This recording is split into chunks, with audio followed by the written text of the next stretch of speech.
स्वागत है आपका। ब्रेक के बाद खबरों में बढ़ेंगे आगे। टिहरी में एक डॉक्टर में ही कोरोना की पुष्टि हुई है। स्वास्थ्य विभाग ने डॉक्टर के संपर्क में आए 6 लोगों के सैंपल लेकर जांच के लिए भेजे हैं। एहतियात के तौर पर सीएमओ ऑफिस को भी सील कर दिया गया। वहीं कलेक्ट्रेट में बाहरी लोगों की एंट्री पर भी पाबंदी लगा दी गई है।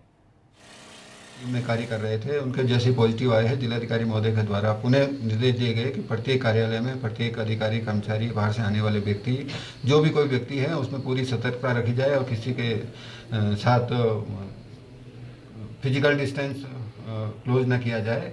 और जो भी जब भी बाहर से लोग आएँ और उसके बाद चले जाने के बाद पुनः कार्यालय को, आसपास के आने जाने रास्ते को सैनिटाइज किया जाए। तो उसी आदेश के क्रम में हमारे द्वारा भी तहसील में, आसपास में जो हमारा कार्यालय है, प्रत्येक दिन डेली सैनिटाइज किया जा रहा है। उधर नैनीताल के जून को सैलानियों के लिए खोल दिया गया है। चिड़ियाघर कोरोना की वजह से पिछले 3 महीने से बंद था और इस दौरान जू को कुछ आय तो नहीं हुई, उल्टा 45 लाख रुपए का खर्च जरूर आ गया। दरअसल जू के लिए आय को ज्यादातर स्रोत चिड़ियाघर में आने वाले सैलानियों पर निर्भर है और इसी को देखते हुए चिड़ियाघर को फिलहाल खोला गया है।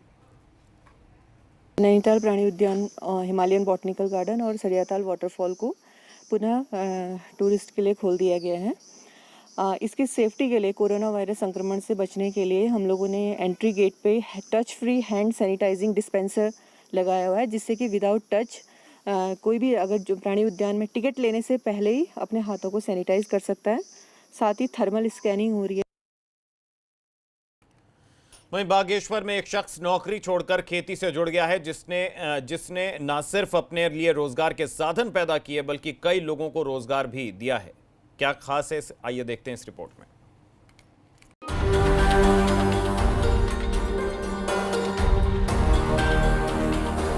पहाड़ का किसान संसाधनों के अभाव में खेती से मुंह भले ही मोड़ रहा है, मगर कुछ लोग ऐसे भी हैं जिन्होंने इन्हीं विषम परिस्थितियों में काम करना सीख लिया है।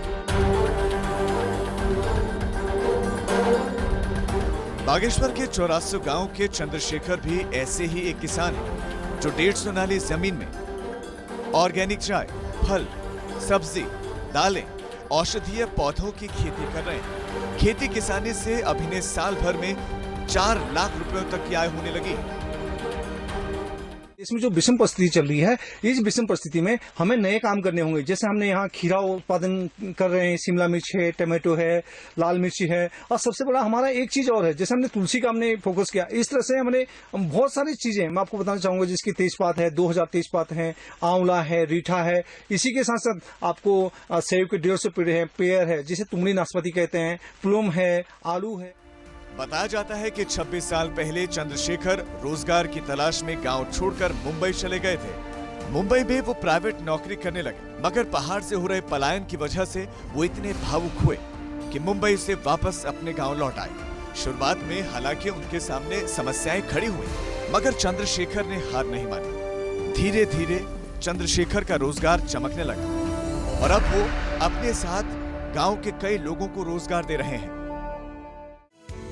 बागवानी के साथ ही चंद्रशेखर ने तुलसी की खेती करनी शुरू कर दी है। प्रशासन भी ऐसे किसानों का डेटा इकट्ठा कर रहा है ताकि बाकी लोगों को भी इनसे प्रेरणा मिले। बागवानी कृषि से भी जुड़ना चाहते हैं, तो उनका भी हम लोग पूरी तरीके से डेटा जो तैयार हो रहा है, उसमें फिर मैंने निर्देशित किया उद्यान और कृषि पशुपालन को। चाहती हूँ जिला पूरा आत्मनिर्भर बन जाए, ताकि हमें कोई भी चीज जैसे सब्जी हो गया, दूध हो गया, ये कोई भी चीज हमें बाहर से ना मंगानी पड़े, तो हम अपने ही लोगों को जोड़ें।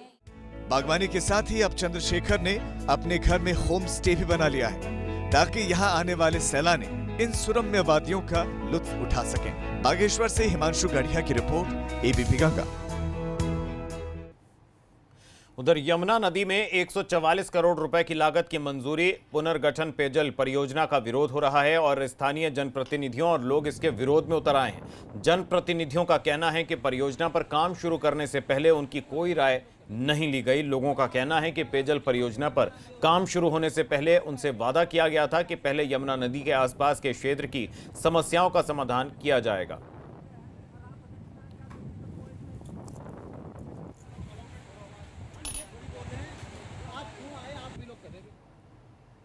और अब वक्त है उत्तराखंड फास्ट का। पंतनगर स्थित फैक्ट्री में आग से लाखों रुपए का नुकसान, फायर ब्रिगेड ने पाया आग पर काबू।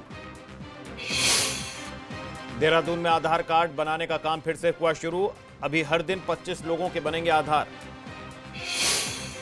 रुड़की में नारसन बॉर्डर पर रजिस्ट्रेशन के लिए लगी भीड़। बॉर्डर पार करने के लिए मेडिकल चेकअप और रजिस्ट्रेशन कराना जरूरी। खटीमा में तालाब की मिट्टी को लेकर लोगों ने किया हंगामा। ग्रामीण तालाब से नहीं खोदने दे रहे मिट्टी। पिथौरागढ़ में ग्राम के प्रधानों ने किया प्रदर्शन। जल जीवन मिशन योजना का काम ठेकेदार से कराए जाने पर नाराजगी। राहुल गांधी के जन्मदिन पर मसूरी में कांग्रेस का कार्यक्रम। आंगनबाड़ी वर्कर्स को किया गया सम्मानित। केदारनाथ धाम में देवस्थानम बोर्ड के विरोध में तीर्थ पुरोहित सुबह शाम और रात की पूजा के समय जताएंगे विरोध। केदारनाथ धाम में 9 दिन के भीतर पहुंचे महज 35 तीर्थयात्री। फिलहाल जिले के स्थानीय लोगों को ही दर्शन की इजाजत। और इसी के साथ उत्तराखंड प्राइम में फिलहाल इतना ही। एबीपी गंगा पर खबरों का सिलसिला लगातार जारी है। आप बने रहिए एबीपी गंगा के साथ। एबीपी गंगा, खबर आपकी, जुबान आपकी।